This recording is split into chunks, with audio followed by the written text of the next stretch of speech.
Hallelujah. आज की सुबह मैं आपका ध्यान ले जाना चाहता हूं आपके परमेश्वर के एक अतुल्य गुण पर, इनकम्पेरेबल नेचर ऑफ गॉड। और वो है कि हमारा परमेश्वर सब समयों में एक सा है। दूसरे शब्दों में हमारा परमेश्वर हर समयों में परमेश्वर है। आमीन। वो हर समयों में प्रभु है। बल्कि डैनियल यूं कहता है, दूसरे अध्याय 21वें पद में कहता है, times and seasons are in his hands.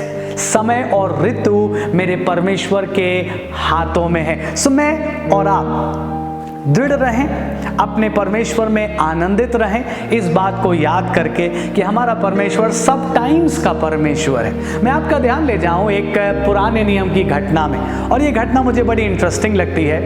पहला राजा उसके 20वें अध्याय को आप पढ़ें, वहां पर आपको दो बार युद्ध का वर्णन मिलेगा। और ये युद्ध हुआ है इजराइल और एक और देश आराम के बीच में। आराम का राजा बेनहदद है और इजराइल का राजा आहाब है। और इन दोनों के बीच में जब जंग छिड़ी तो वहां लिखा है इजराइल के राजा के पास बहुत थोड़ी सी सेना थी, बहुत थोड़ी सी। बल्कि शत्रु सेना के सामने इजराइल की सेना भेड़ों के, बकरियों के झुंड के जैसी दिखाई दे रही थी। दो छोटे छोटे समूह, और उनके सामने, उनके पास लाखों लोगों की सेना थी। और युद्ध हुआ। बेनहदद के राजा ने चैलेंज किया इजराइल के राजा को, और युद्ध हुआ। परमेश्वर ने इजराइल के राजा से बात करी और बोला, हिम्मत रख, डर मत, युद्ध मेरा है, मैं जरूर तुझे इसमें जीत दिलाऊंगा। और परमेश्वर ने पहली बार में युद्ध इजराइल को जितवा दिया और शत्रु की सेना हार गई।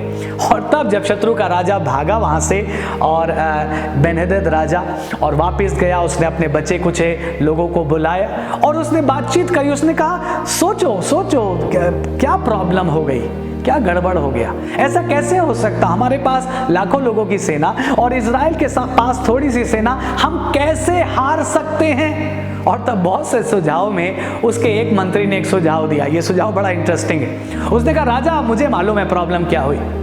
उसने कहा, प्रॉब्लम यह है, इजराइलियों का जो परमेश्वर है ना, वो पहाड़ी देवता है। ध्यान से सुनिए, इजराइलियों का परमेश्वर पहाड़ का ईश्वर है। और हमसे गलती ये हो गई कि हमने पहाड़ पर लड़ाई करी। उनका देवता पहाड़ पर अपनी सामर्थ को प्रदर्शित कर सकता है और इसी वजह से हम हार गए। अब की एक काम करो राजा, अब की युद्ध छेड़ो, लेकिन पहाड़ पर मत लड़ना, अब की चौरस भूमि पर लड़ो, उनका परमेश्वर कुछ नहीं कर पाएगा। Oh how funny. क्या कह रहे हैं, उनका परमेश्वर केवल पहाड़ी ईश्वर है, इसलिए वो पहाड़ पर जीत दे सकता है। चौरस भूमि में उसका कोई बल नहीं चलेगा, चौरस भूमि में उसका कोई अधिकार नहीं है। और इसने फिर से एक आर्मी बनाई, फिर से लड़ने आया, और फिर से इजराइल अपनी छोटी सी सेना को लेकर आया। और परमेश्वर ने इजराइल के राजा से कहा, सुन, उन्होंने ये कहा है कि मैं केवल पहाड़ी परमेश्वर हूं, पहाड़ी देवता है, और इसलिए मैं उनको चौरस भूमि पे हरा नहीं पाऊंगा। सुन, तू लड़ने जा, चौरस भूमि पे लड़ने जा, और मैं प्रकट करूंगा कि मैं यहोवा हूं। I am the Lord। Hallelujah. मैं कहना क्या चाह रहा हूं, हमारा परमेश्वर सब समयों का परमेश्वर है। और आप पढ़िए, वो चौरस भूमि पे लड़े और परमेश्वर ने चौरस भूमि में भी उनको नष्ट कर दिया, उनको हरा दिया, और परमेश्वर ने अपनी कौम को एक बड़ी जीत हासिल कराई। प्रभु के लोगों, हिम्मत रखिए। जो परमेश्वर बीते दिनों में परमेश्वर था, वो परमेश्वर आज भी इस परिस्थिति में भी परमेश्वर है। वो आज भी विद्यमान है, वो आज भी सिंहासन पर है। हालेलुया।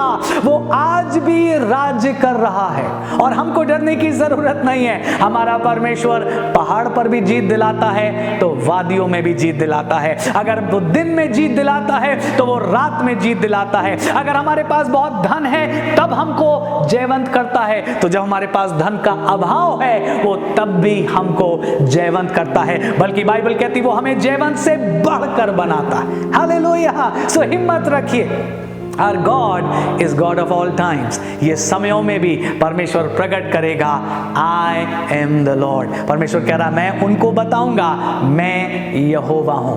और वो हर समय का, हर जगह का, हर प्रांत का और हर परिस्थिति का परमेश्वर है। आपकी आज की परिस्थिति का भी परमेश्वर यहोवा परमेश्वर है, आपके आने वाले कल का भी परमेश्वर यहोवा परमेश्वर है। इस बात से आपको ताकत मिले, शांति मिले, आपके दिल आनंद से भर जाए कि आपका परमेश्वर सब समयों का परमेश्वर है। उसका धन्यवाद हो, उसकी स्तुति हो।